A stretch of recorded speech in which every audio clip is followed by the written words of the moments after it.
Welcome to the DesignerUp podcast, helping you level up your product design skills and become a more mindful designer. I'm your host, Elizabeth Alley, and this is episode 5, Building the Entrepreneur with Andrew Hutton. I'm very excited to have Andrew Hutton on the show with me today. Andrew was a former adjunct professor at Parsons School of Design in New York. He was a principal design strategist at Accenture and the head of business design at Human Ventures. He is currently the founder and CEO of Day One, which is a cohort-based program for entrepreneurs and idea stage startups.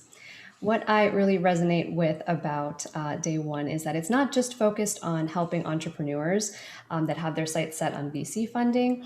It's really about starting businesses and creating livelihoods, and about getting into the right mindsets that are really tantamount to success and longevity as a business owner or running a business.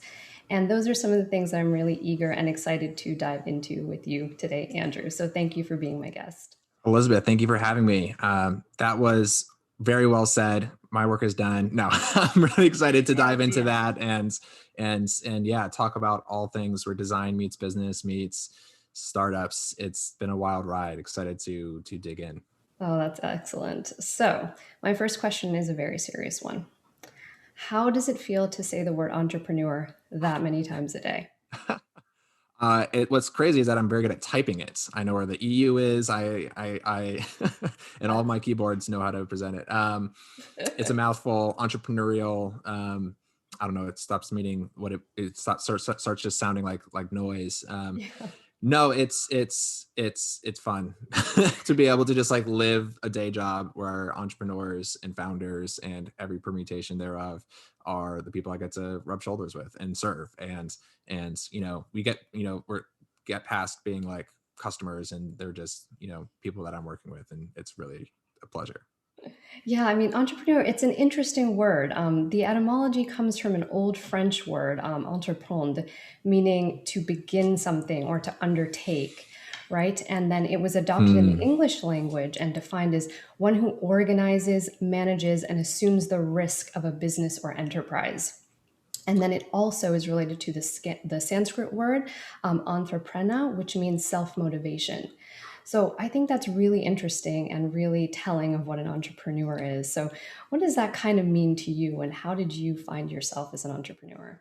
Yeah, I love that. I love all three of those. And really, I love the two non-English translations, right? The undertaking is exactly right. And I think that's much more pure, and pure is maybe too strong of a word, but it's much more the essence of what I think entrepreneurship really has always been, and what it's really becoming so much more today. I think, we live on like micro timescales, but what's been happening in the world in 2020, now in 2021, but also in the last 5 to 10 years, the rise of entrepreneurship, the makers, the creators, the passion economies, people just undertaking new things, whether it's side hustles or whatever they might be, passion projects.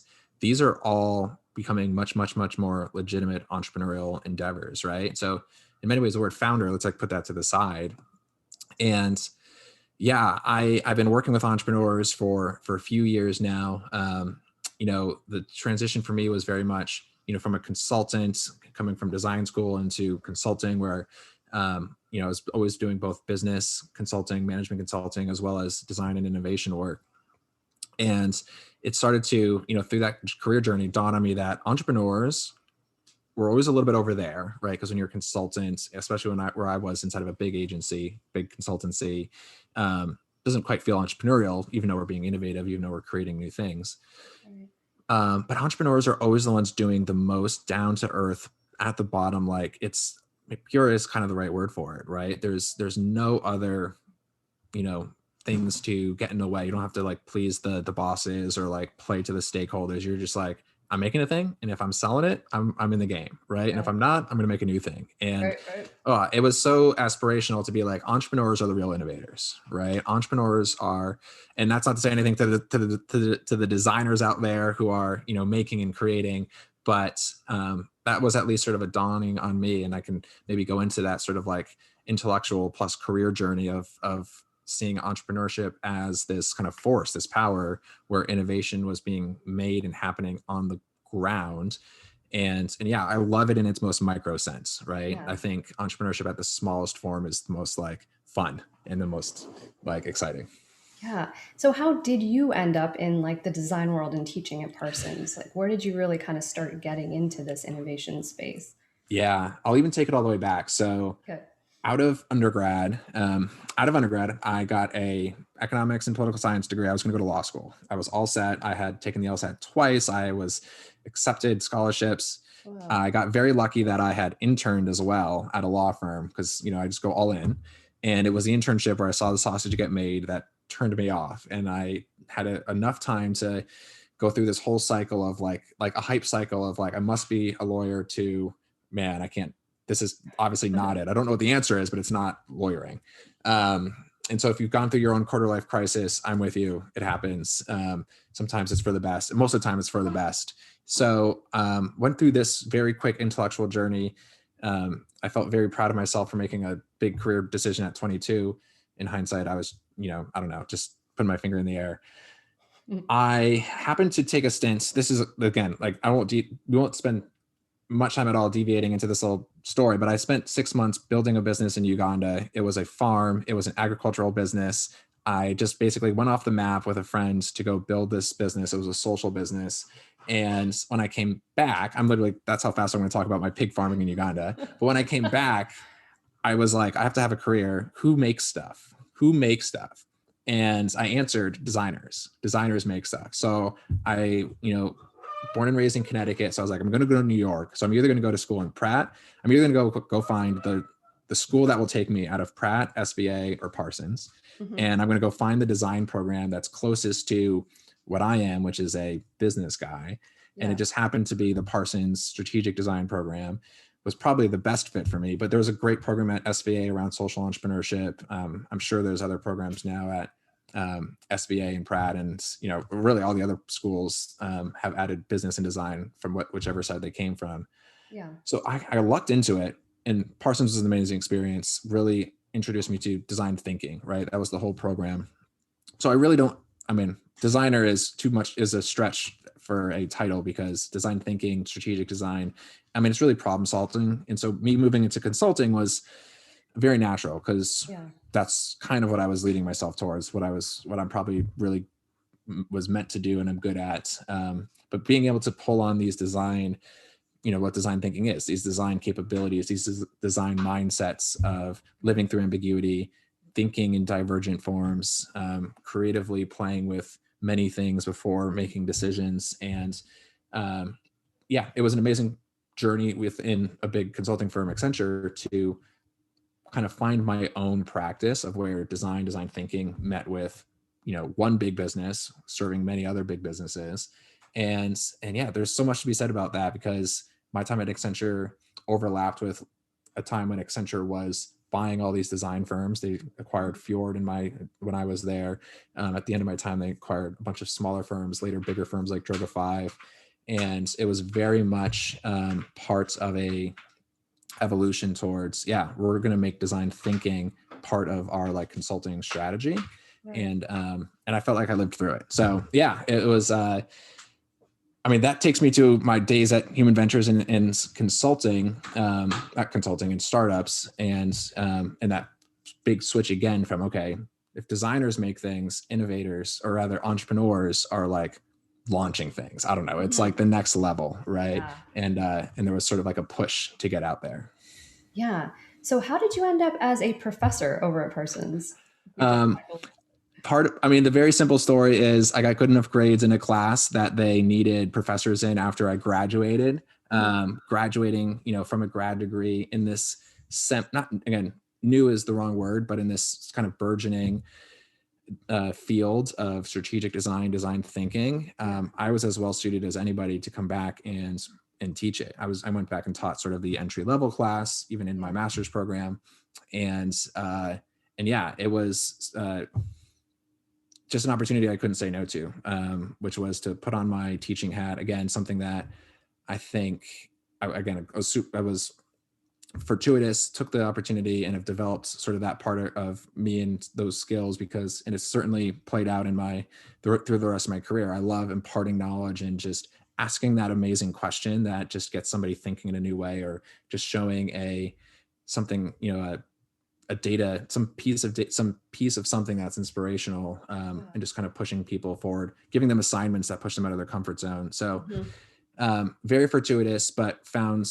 a groove there, loved teaching. Basically always did that while I was at Accenture. I was not going to give up that teaching post because I needed to keep my foot in the design worlds and just have some form of creativity while I was, on sometimes pretty boring projects. Right.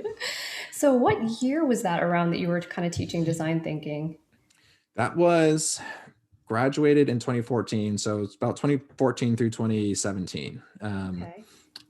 Teaching Yeah, design so thinking, working at Accenture, yeah, doing so all those sorts of are different things. that was really early days for design thinking, especially like applied to digital product design and the stuff that we're doing now. What kind of responses were you getting from students when you were teaching this kind of stuff? Like, what was that experience of teaching this stuff like? Because it's kind of abstract and it's kind of weird, and like empathy is something that's talked about so much now. It's a really different conversation around it now, but I would think that it was really different in those early days of talking about. Yeah. So the experience we had at Parsons was, so Parsons is a design school teaching design thinking, which I think is very different than, Stanford teaching design thinking, which Right. is maybe Stanford's like business school, perhaps, right? Or all the programs that came out, like when Toronto was doing it with Roger Martin, or Mhm. the way Kellogg has a program now. Being a design school, people kind of came in knowing that, like, I actually taught a lot of designers. I taught a lot of fashion designers and graphic artists, people who were like good with their hands and needed to learn the other side of things, the business side. And so the idea of applying empathy towards a problem that wasn't like solved with your hand, it was facilitated with these design mindsets and practices, but it was a problem of, applied to urban design, or applied to business design, or applied to, just Yeah. entrepreneurship. And I mean, that was really where we had a lot of the rub, right? Where people were mostly were more uncomfortable than not, was Mm. applying, was just getting into the business world, frankly, Yeah. right? And one of the things that the Parsons program did really well was basically say, we're going to bite off these like big challenges, Hmm. and half the students would bite off these like social challenges, which was sort of the first thing that most people think of when they want to go like change the world with, wicked problems. Let's go solve climate Yeah. change or poverty or something. But also just, we'd bring in organizations that would bring their business challenges, and they were very like holistic, right? Okay, we're going to try to drive a business outcome, we're going to try to change this massive system. Now how do we go about it, right? How do we do the, the kind of standard steps? Let's do research, let's do sense making, let's Hmm. do some prototyping, let's figure out where we're going, right? Right. um, but yeah, when it was applied to, like, we just had all these constraints of like, so that sounds really great, and maybe that could have been made great in design school, but when the real world of like a business proposition is in play, it you start to realize like, oh, that's actually a bad idea, right? And you just Yeah. have all these different constraints. I guess maybe that's one way to think about it, right? So design thinking is all about creativity within constraints. Yeah. Design thinking also just says our constraints involve technology, they involve business viability, Hmm. right? They involve users desirability, right? Yeah. um yeah, so it's really teaching those other two legs of the stool Yeah. that were most uncomfortable and interesting for folks. That's so interesting. Our newsletter last week was titled "What You Want is Control, What You Need is Constraint," because Mm, that's kind of something that a lot of new designers coming into our program have struggled with. They often think of problem solving really from a visual perspective, and kind of the elements that they're putting on the page and layouts and visual hierarchy and color and those types of problems, visual problems. hmm. um, but and they get into a space where they're often like presented with this blank canvas, and they're just like, I don't know what to do. There's endless possibilities. I could put any color, any button style, any layout on this page. And I really want control over what the users are going to do with this and how they're going to look at it and where the sight lines are going to be. And then they forget, or they don't know yet, that they need to start defining their constraints, right? They're not going to have control over what the users think of their apps or their ideas, or what they do with them even, until they start going through these processes and Hmm. understanding mental models and getting in the mindset of going through these iterative processes. And then of course the business acumen that you have to be able to know what are the business constraints, and then the Yep. technological acumen of what can the tech support. Just Yep. because you can make this amazing website with all of these parallax effects and the coolest fonts in the world, if it can't load on someone's browser, Nope. you're going to have Nope. a big problem. So defining those constraints more than feeling like you have control over this whole design thinking process is difficult for them.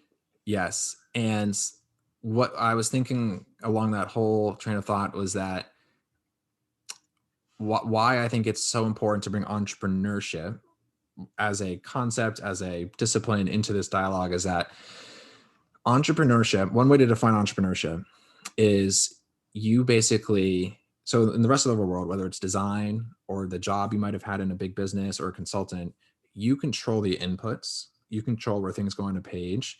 And that's what you're judged on. You're judged on Mhm. how beautiful that page looks, or if you did all your, reports right, or if your financial model is perfect.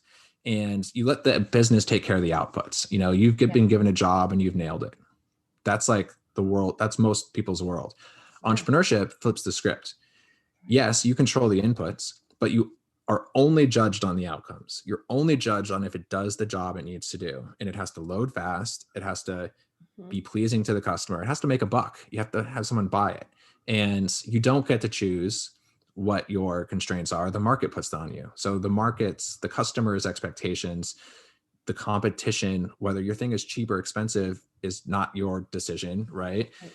And so in some ways it's freeing because you actually don't get to choose what your constraints are, but you better go find them. You better understand Mhm. what people are bringing to the table when they judge your Right. thing. And it's only in the eye of the beholder, right? Success, beauty, whatever. And it's a real mental shift because obviously you control the inputs. You're the entrepreneur, you're the designer. You get to decide if that button is blue or red or whatever. But it kind of doesn't matter what you think. It matters about the outcomes. Yeah. And so when you get that mindset, you obviously keep all your tools, but the way you put them together changes. You have to go find those constraints. You have to go take your thing and get it into market. You have to collide. You have to ship, and then you have to iterate, right? Because and you probably shouldn't even think that much about the first thing you do because it's probably wrong. And Right. regardless of, and it literally doesn't matter what you think. So this is like the Steve Blank school of thought, and it's really true. There's no information worth listening to inside of the building, and that means your own opinion, right? Yeah. So just get something built and ship it. Absolutely. And this is something that I've learned. I did not quite, you learn get out of the building in design school at Parsons, wherever, because you learn research, you learn empathy, but you don't learn the necessity of your own opinions don't matter. I mean, you do because you learn empathy. You learn like, hey, listen to that person, treat their experiences, valid. Again, you do learn not to bring your bias, but Right. not in the way that like. But what you are taught is to listen, understand what the user is telling you and doing, read between the lines. Don't do what they want. Don't build just what they want. Build what they need. So you're taught that. Steve Jobs kind of taught us that. But then they're also taught sort of in the Steve Jobs manner of like kick people out of the room and go build a beautiful thing, right? And I think most entrepreneurs, Steve Jobs is an exception, shouldn't really abide by that. They should do all the listening and then just get the thing built and put it out there. Anyway, I'm going on here, but it's yeah, it's very much a switch in the mentality from most jobs and most kind of design processes to go be an entrepreneur and say, I'm just going to get it out there and see what happens. Yeah, I totally agree. And it's that, especially when you're designing new products, there's always this tendency to focus on features rather than Mm, outcomes, right? It's just kind of like, what are we building? What's the task flow? What is this going to do? And how is it going to result in that task in the end being completed? But there's so much more to it because there's so many different ways to go about a feature or whatever it is, an MVP, and arrive at an outcome, even if it doesn't have a great feature, or even if it's not the perfect ideal vision of the product for you yet. So I think yep. that's so important as a North Star when you're just starting your products, when you're making your prototypes, your MVPs. Can you have something that's so small that still results in some sort of a meaningful outcome, even if it Hmm. doesn't have all the features yet, even if it doesn't have all the tech yet, or whatever it is? So, yeah. No, I mean, this point is like we should just talk about this all night because it's the most important thing. It's the hardest thing.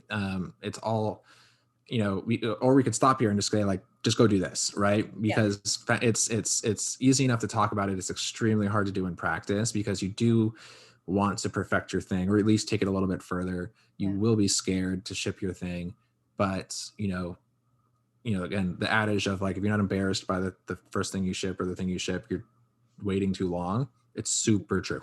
It's very, very true. And sometimes you won't know why you're embarrassed, but this is what I tell folks who come through day one, entrepreneurs who don't want to pitch their ideas. I'm like, the more embarrassed you are, the least polished your idea is literally indicative of the growth you're about to have. Like, you are the one who's getting the most out of day one, right? The person who pitches a perfectly polished thing, why are they here?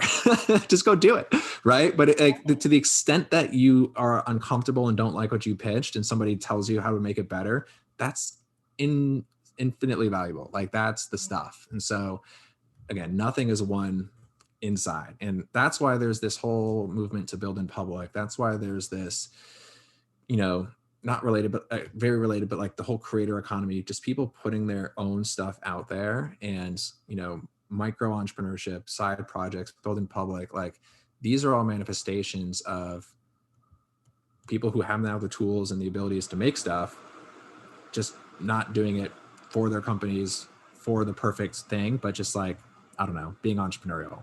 Yeah.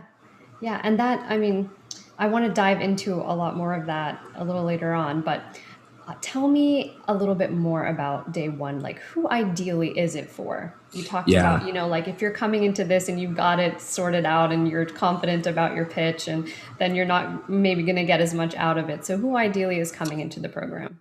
Yeah. It's so day one is, there's two core premises. So day one is built for early stage entrepreneurs, right? Meaning that idea of entrepreneur, that just get it started, right? Just launch something. The earliest stages, right? When it's forming it as an idea, when even you as an entrepreneur might not call yourself an entrepreneur. You haven't even said it out loud yet, right? But you're exploring, am I an entrepreneur? What is the thing? What is the problem that I'm solving? All the way down to, I have the thing, I'm building it. I'm launching the thing, I'm selling it, but I'm working through the problems. So we define early stage as anything pre-product market fit, which again is an extremely nebulous line in the sands. You know it when you feel it, when you've got something and it's working. But there's plenty of folks in day one who have raised money, who are, they've passed that milestone, but they still haven't nailed it, right? Plenty of folks who have products out there in market making thousands of dollars a month iterating, but they still haven't nailed it, right? All the way back to people who are exploring. So that early stage, and the reason why you can actually have a lot of diversity in that stage, well, it looks diverse. Like I just said, there's all these different use cases, perhaps, right? Different people who are coming into day one, but they actually have the same problems, right? They actually need to do the very similar steps and have the same coaching and guidance, the same camaraderie and collaboration, the same support, shoulders to cry on, right? It's, the same. Yeah. So you actually have a lot more in common to anybody in this early stage than anyone one step afterwards. If you take the microest step afterwards, life looks very different and you need a different thing. But if you're here, so it's all about the early stage, and it's that's kind of the main thing, right? It's all about the early stage. It's also for folks who really want to level up, right? So growth-minded people who have, again, kind of like me, wanted to be entrepreneurial and sort of maybe inched their career along and are looking to take that jump. You can definitely keep your day job and join day one and work either on side projects or even work on kind of academic projects. Like, you want to try out entrepreneurship, right? But you want to keep your day job, you want to see it. That's very much a fit, right? But it's growth-minded people who know that learning in the 21st century and learning entrepreneurship is really not done anywhere. I'm not gonna say anywhere else because I'm not that much of a, like, there's places to like be entrepreneurial, like YC is an okay thing. I've heard about them. They're good, right? But teaching entrepreneurship is a unique animal, right? It has to be learning by doing. It has to be learning through association. And I do think it's sort of my pedigree as a professor into a consultant, into what I did at Human Ventures, which was a player and a coach, that sort of the sum of all those pieces is what day one is, right? It's a little bit of teaching, it's a little bit of consulting, it's a little bit of player, a little bit of coach, and it's a unique animal, frankly. I've lived in this ecosystem, not too long, but long enough to kind of know we're just picking and choosing some of the best of all the things. Mm-hmm. Oh, the other thing I was going to mention that really differentiates day one in terms of where we sit in the world is we're not a venture capital firm at all, right? So we're entrepreneurially focused, we're innovation focused, we're here to, launch 1 million new entrepreneurs, help people get into the game and accelerate them. All the nouns and verbs that you see spread around venture capital, but we're not a venture capitalist. We don't have funds. We're not investors. We are connected to tons of investors. We help you find those ones after you as you go through day one and you're launching it. But because of that, we're here to serve you and we have a fee. So we're like school in that sense, back to a different model. Yeah. I'd say up until now-ish, right? The keys of the innovation entrepreneurial world were held by investors, and they would only give out the means of production, the guidance and support, if you were investable. Right. And investable was a very, very, very, very narrow definition, mm-hmm. right? And the creator economy is not generally investable because you're building small things, you're building passion projects. The first-time founder is often not that investable because you're going to make all the mistakes, promise you, right? Most investors basically look at first-time founders and say, let's let them make the mistakes once. They'll probably come back and then we'll invest in them, right? Right. So yeah, there's a little bit of, we're trying to unbundle venture capital as well, right? And so we're friends with venture capitalists, but we're also unbundling them and trying to create a whole new launchpad stepping stone for entrepreneurs to then get somewhere and then decide, do I need venture? Do I bootstrap? Do I do something else? That's awesome. So DesignerUp is bootstrapped, and wondering what kinds of ratios are you sort of seeing of people that are more focused on going down that path of VC versus bootstrapping versus, just. Yeah. Honestly, I was just talking to someone today who came, we used to work together at Human Ventures. She's from the venture world. She's building a really cool product, consumer software product mm-hmm. that could easily become a venture-backed business. And I asked her, do you want to go down this route? And she had the right answer. It's literally, I don't know, right? And so the way I'm going to answer your question is that, yes, I could probably tell you a little bit of a ratio, but there's actually a phase, and it's close to the day one phase where you really don't have to and shouldn't choose, right? Now, some people will choose and they'll be like, I'm going to get money because I can get it, and they're going to go, right? Always going to be that. But the idea of you being an entrepreneur and being like, well, I don't have a ton of money, so I can't fund myself. I'm not, from that background or have that, privilege or luxury. So I have to do venture, right? That is no longer the only way. So it's definitely not a bifurcation that happens at the beginning. What we're trying to do is push the decision way down the road. And it's better for everybody because the decision to bootstrap is basically a decision to pick your growth trajectory, pick who you want to work with, and basically people don't realize it sounds sexy to build a big business. It will change your life in various crazy ways, right? Yeah. People don't. And if you actually have that decision in front of you, you really should think about it. Do you really want to do that? Most folks would rather go build a $5 to $10 million business and go live on a beach. That's me, right? Let's go do that. That sounds really nice. And and so I think we are creating, and I think it's not even we're creating, we're playing, and people are recognizing there's a new phase. And you see this all the time. Actually, this is the thing. You see people doing this. So it's not that we're creating it. It's that more people have done it and blazed a trail, and it's beginning to happen. So even just today, whatever today is, January 27th, Calendly, everyone uses Calendly or knows of it, raised money, triple unicorn, $3 billion valuation. They're like a decade-old company, and they've only raised money one other time. They're essentially bootstrapped, right? And on their way to massive growth, right? Mm-hmm. So there's we in our first cohort at day one, we had the founder of Bubble, which is a no-code platform, come speak to us.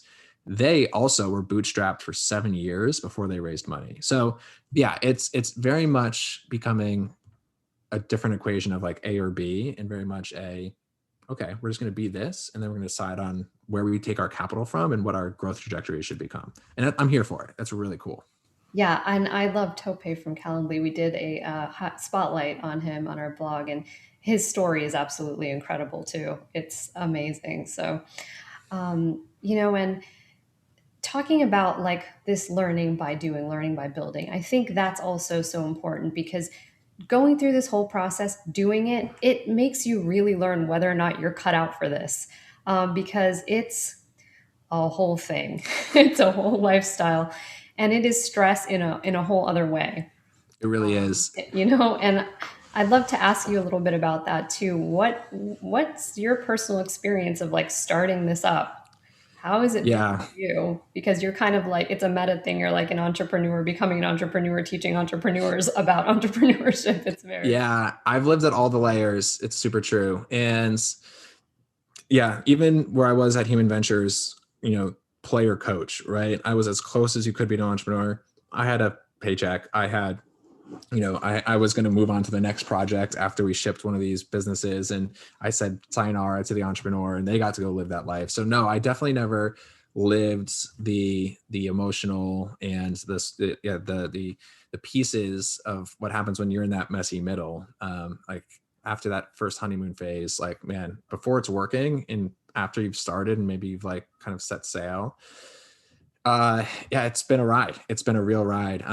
Especially just in this year, it's, I would say there's a little, I'm not going to try to call it a silver lining that I've basically been working on a remote business during a pandemic, which required nothing else of me because I did nothing else but build a business for the last 8 months, which I won't say is like a healthy or positive thing, but it's just the reality. And so, yeah, it's a super up and down, right? Some of the things I've learned, or one thing that I know is super true that I advise folks to is when you're building a business, when you're setting out to build a business, the best place you can get to is something I might call like a sustainable path. Sustainable from first and foremost, a financial standpoint, right? Many ways to get there, whether it's because you've saved, whether it's because you have a spouse, whether it's because you can consult on the side, or you can build a business as a side hustle to a day job.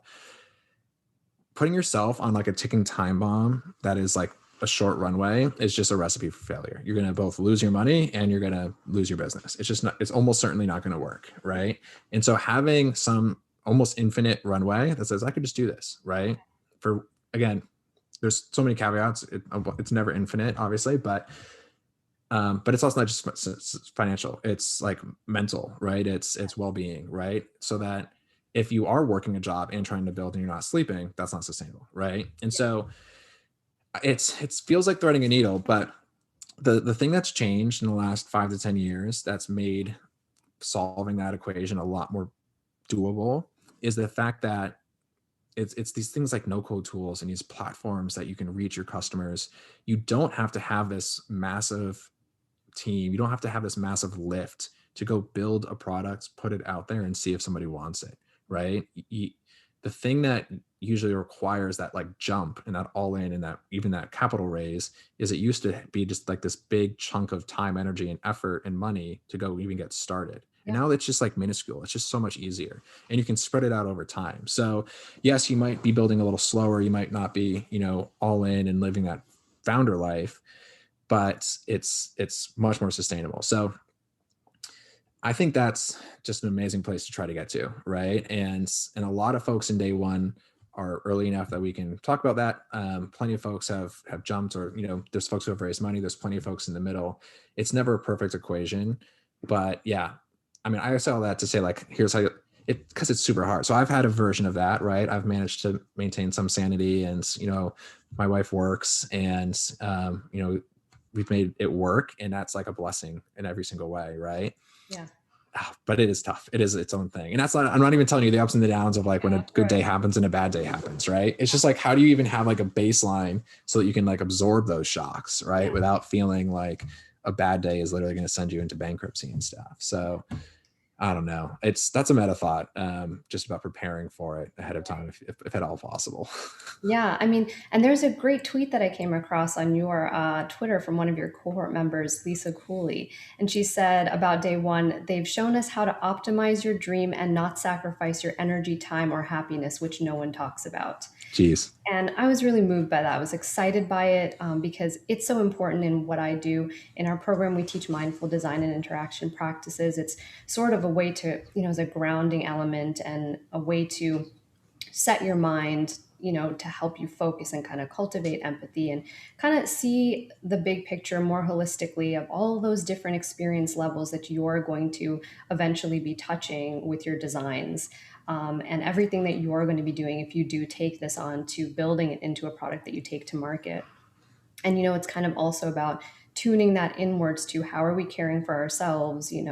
It goes kind of against that hustle harder mentality of Silicon Valley, of where you've got people going through YC on these extremely tight deadlines, going through incubators and accelerators, and then coming out with an idea that they've really not tested very much and then pivoting to something else right away. And it's just, how do you kind of encourage your cohorts to find that balance to sort of pursue these things Yeah. without sacrificing their energy and their mental health, their self-care, all of that? Yeah. I'd say that one of the first things that I think the main thing that we try to do is that we try to deliver everything and create an environment where people are connecting.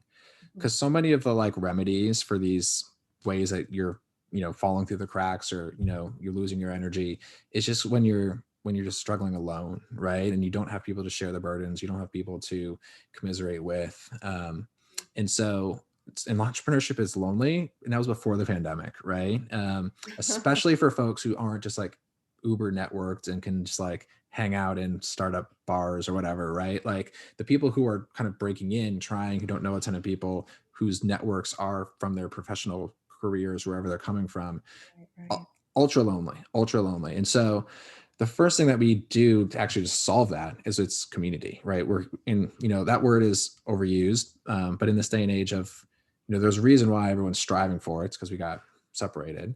Yeah. And, we put a ton of intentionality in creating real community for um, allowing allowing day one fellows to build relationships and get to know each other and collaborate together and create a culture where might not know each other very well, but you kind of know what you're already in a community because you're already here together. So that's really the first thing. And really just helping people sustain that, right? That covers over a lot of the challenges of, the irreducible issues and challenges and stresses of building a business, is having people around you. Yeah. And I mean, everyone needs therapy. Everyone should have a coach, right? Amen to that. Put therapy off to the side. Coaching is super exclusive, right? There are founder coaches out there. I promise you. I know what they cost. They're like $500 an hour, right? Mhm. It's ultra exclusive. And at the very bottom of it all, day one is just a value play. Day one is the easiest, cheapest way for an entrepreneur to get not just friends, but collaborators and mentors and coaches on a way that's like hyper useful, but also just there, right? Mhm. And it's yeah, and just basically prioritizing those types of interactions and connections and existences is kind of the first thing, right? Yeah. So we try to just like say that's how we do it. And the second is like that idea of like be sustainable, right? We're basically not telling anybody like go get funding in the next 2 months. Yeah. We're basically telling people figure out how you can build forever in this current state, right? We're basically setting the like golden like outcome as a sustainable, healthy way, Yeah. and as like a foundation, and then let people deviate from there, because people will want to go harder, they will want to take risks, and that's great, right? Go for it. And that's what this is all about. So yeah, I mean, it's setting up foundations like that, setting up communities. And I mean, we have a workshop tomorrow on mental health, right? And the mindset of like having, prioritizing your health and your wellness as you build. So week one and day one is mental health and building in public. It's mindsets, it's shipping and taking care of yourself. So yeah, it's yeah, I mean, I hope if nobody went and like built anything out of day one, we've at least like helped people have good entrepreneurial habits and mindsets that basically isn't yeah, as toxic as That's is out there. excellent. That's really at the heart of everything we're doing at Designer Up. And I love that that is a focal point, a foundational place that you're starting from with day one, because that is kind of the soil for everything that you're going to be doing. So that's amazing. And I heard that you mentioned before talking about how being broad is a likely way to fail when you're kind of exploring ideas. And I talk a lot about that in the context of finding your niche as a designer. It's like the paradox of specificity, right? The more specific your goal, the more opportunities you actually can create for yourself. Like narrowing your Mm, aperture actually expands your horizons. hmm. So many designers are very worried in the early stages that if they specialize or if they niche down their audience or their services, they're just going to be limiting their opportunities, like to find work or to find users or to reach people. And it seems counterintuitive, but I know from startup wisdom, like if you don't define your MBA, if you don't define your target audience, Hmm. you're not, I mean, you're going to be speaking to everyone and thus no one, and then also you're not really going to have that energy and that momentum to pursue these ideas that take a lot out of you if you're not passionate about them. If you don't have some connection to them, if it's not Yep. integrated into you. And it's that kind of thing, like where, design is really that extension of yourself. Everything that we do is an Mm, extension of ourselves, especially when you're taking something on as big as starting a business and, massively affecting other people's lives through your designs, through your products. hmm. And, I don't really think it's like a generalist versus a specialist debate, really. It's just kind of a matter of like starting someplace and seeing it through, gaining some traction around your ideas and around that experience of going through the process and seeing it through. That's so important. Yep. You're right. It's not generalist versus specialist. And I don't think about that a lot, but that's like prescient to me because I'm a generalist, right? And to be fair, day one as a business has lived through the struggle of like how we are a lot of things to a lot of people, right? I talked about how diverse that early stage is, right? So I kind of speak to myself. When I give this advice, and I know it's hard to take, right? I know exactly that fear of like, oh, we're going to only serve one customer, right? But but the idea of it not being about generalist versus specialist, because it's not about your input. It's not about the things you do along into the thing. It's about how narrow that aperture is that you put all your stuff.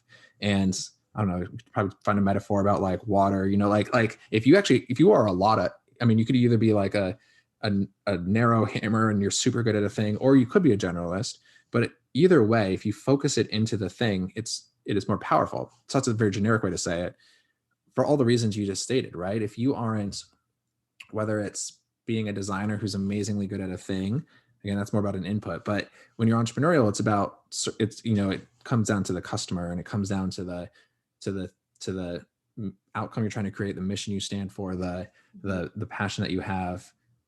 Which again, you can have passion for your input, and that's fine. A lot of people have that. They love a craft, right? Yeah. Um, but but yeah, you won't find the people who also love what you're doing, right? Here's where the principle comes into play. Here's where it's most important or like where it starts to make sense. Eventually, you can be a lot of things to a lot of people. Eventually, you can create enough surface area that you can solve big problems in big ways and be a lot of things, right? Mhm. Eventually, right? When you're first starting out, entrepreneurship, you have every disadvantage. You are nothing. You are no product. You have no brands. You are going up. Even if you're going into like a green field, there's no competition. You're still nothing. No one knows what you are, right? And so you have to, as you build your thing, as you build presence, products, brand, whatever it might be, continuing to narrow is the only way to find reactions, right? To be something that's enough for somebody, right? So they say like find 100 people that love you versus find one person that loves you and get their feedback, then find five and then 10 and 100. But again, it's super hard to say that. I'll tell you, our first cohort was a pretty broad cohort, right? Our second cohort is broad in some ways, but it's also a more singular profile. Mhm. And we're learning that over time. It's not necessarily the best way to do it, right? The better way to do it would be to find the thing and then let people come to you, right? Mhm. It is slower, perhaps. It is a little bit of like, yeah, refine yourself. Disciplined entrepreneurs know that. And yeah, so it's a lot of I preach it. Sometimes I don't do it, but it's real wisdom. And it absolutely, yeah, it's tough. It's a tough one though. Not gonna lie. It reminds me of what Seth Godin says about tribes, build your tribe. And even that, if that's a small one, that kind of early adopter, that advocacy that you can build around an idea or a product is so important. And I think that is a jumping off platform for you to expand more later. But focus is so important. And that kind of brings me to the importance of story, right? Mm, I mean, for the work that we do as designers, it's so much about story. And it starts with the designers themselves, like first identifying what is their narrative. What are these things that they're telling themselves, the beliefs that they have, the limiting beliefs that they have a lot of times about their abilities and their worth in the industry and all of that stuff. And then mm, systematically, through learning by doing, through experience, through action, reshaping those narratives into something that kind of really pushes them towards growth and towards their goals. I mm. don't think that always looks linear like they expect. And entrepreneurs know this more than anyone. Like you said, all of the ups and downs, it's probably too many to recount in a day. But I think when you understand your story, it becomes a lot easier for you to navigate those because you know what's true for you. And it's just more of a homing beacon to magnetize others that have a similar story or a narrative or who can get on board with yours. Yep. That's Story plays, for what you guys are doing over there. yeah, I mean, I know. So it comes back. So what you made me think of, because man, so many good thoughts in there. I think of, yeah, stories are so important for meaning, right? For our own meaning, for how we understand ourselves. That's like anthropological. But um, the way we think about stories. Actually, I saw someone tweet this today. I forget who. I would love to attribute them. But he basically said this idea of building in public, this little trend happening right now, is basically content marketing for founders. Meaning, when you have nothing else, when you're a founder who's just got ideas, or even just like a founder who's like, I'm going to go build this, like all you've done is put yourself in the arena. All you've got is your story. And to be fair, your story includes what you're interested in or what you're passionate about or what impact you want to have in the world. But you haven't affected any of that. You haven't built anything or hired anybody or whatnot. So your story is very unfull, but you have your story up to date and you have where you're going, right? And you can see yourself through that narrative.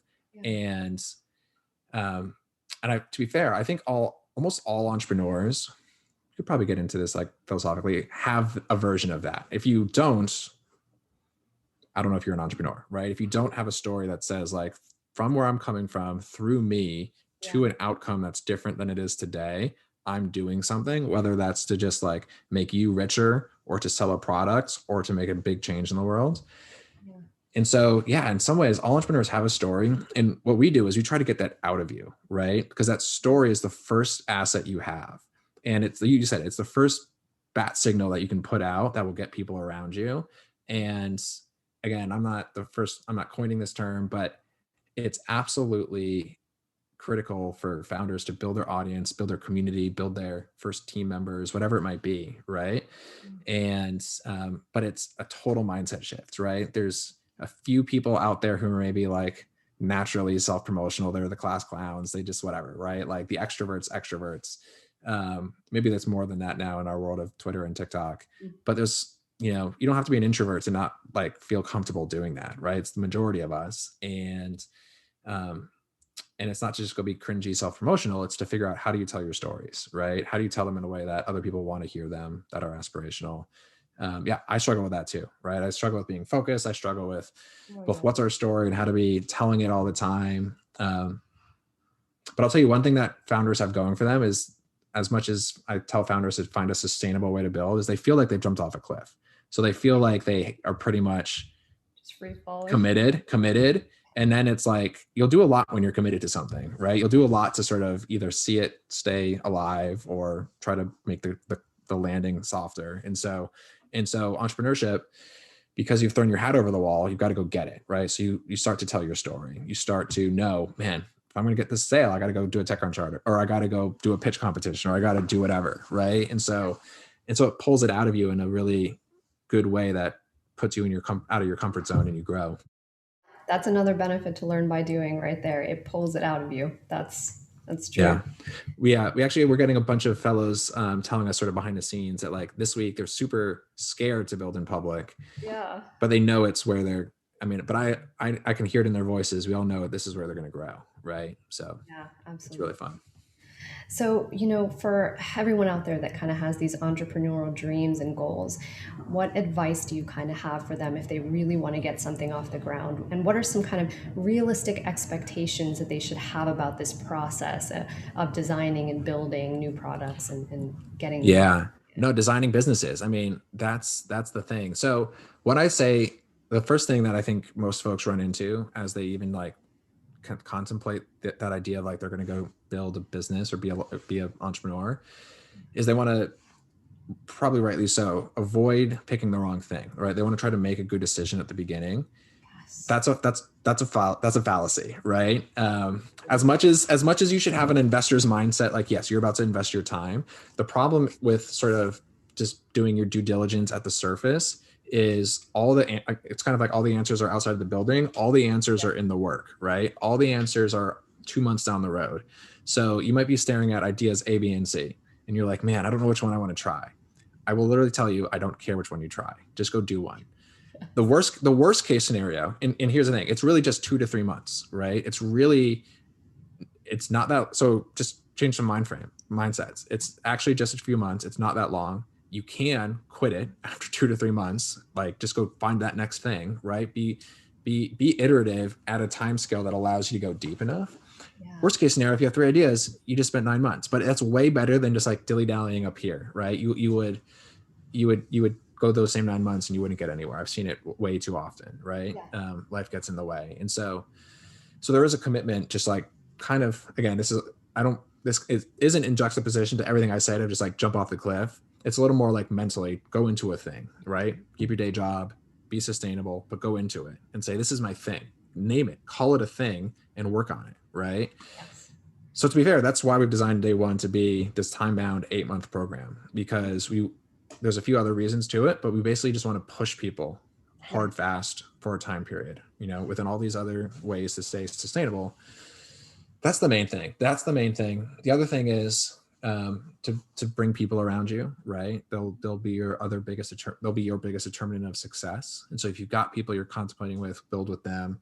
Also try it out, have some exit options, right? Yeah. Be super iterative with it, but do it together. I love that. And I hope my students are listening because they go through this every time they're at the starting ideation phase of the course and they finally pick an idea and they're like, no, this isn't going to work. I talked to like 2 users, potential users, and I just want to change my idea so bad. And every time they say that, I kind of breathe a sigh of relief because I know they're in the right place. I know that they're now starting to do the work. And I tell them, you know what?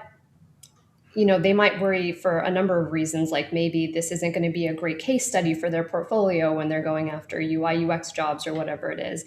And I always tell them, having a grand success, having a grand failure, it's kind of the same. It will teach you so much, and that's the point of this program. Mm-hmm.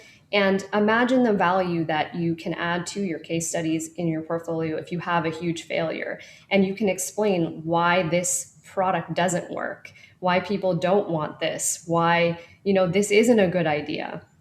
And, it's so real. The best stories are where you actually get to the end of your self or your abilities, right? Very few people get to say, I pushed myself all the way and kind of got beat. Yeah. Like, I don't know, for job interviews, for everything, those are the best stories. And like, I wish everyone had a little failure column. I mean, I got started by failing in Uganda for 6 months. Like I came home, we did not succeed. I didn't succeed. My friend succeeded later. But I truly found the edge of myself and got to reflect and be like, that's what it's like. And I'm still here. That's it. And that sort of set the foundation for things. Yeah, it's so true.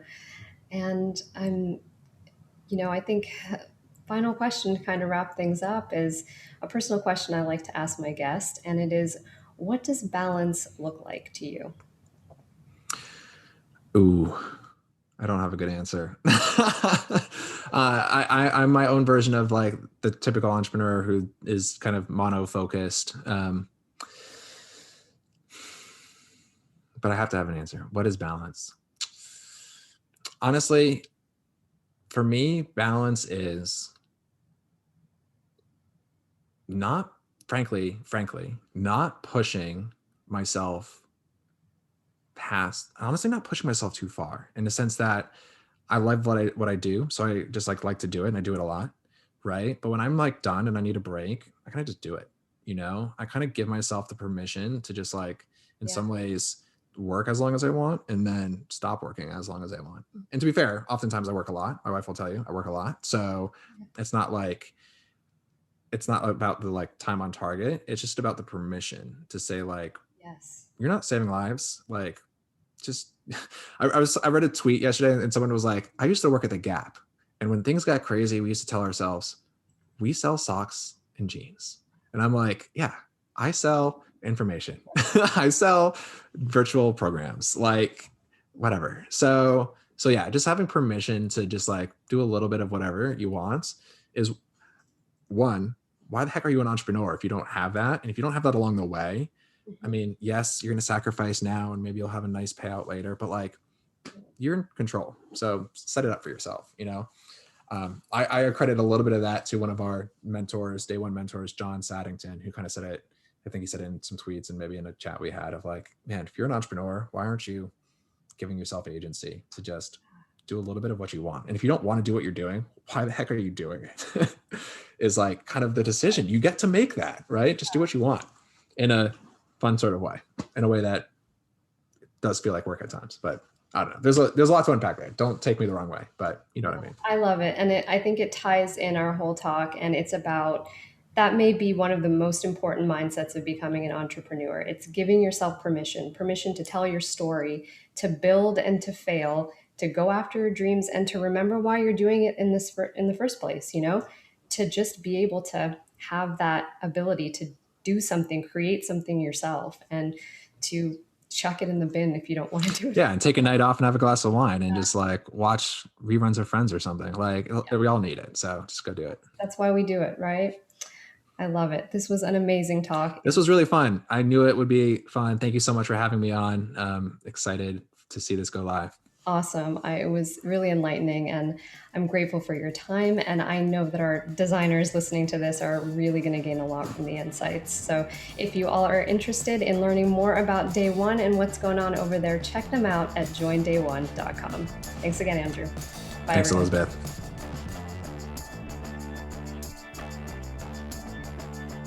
If you enjoyed this podcast, be sure to rate or review it on your favorite podcast app so that others can find it too.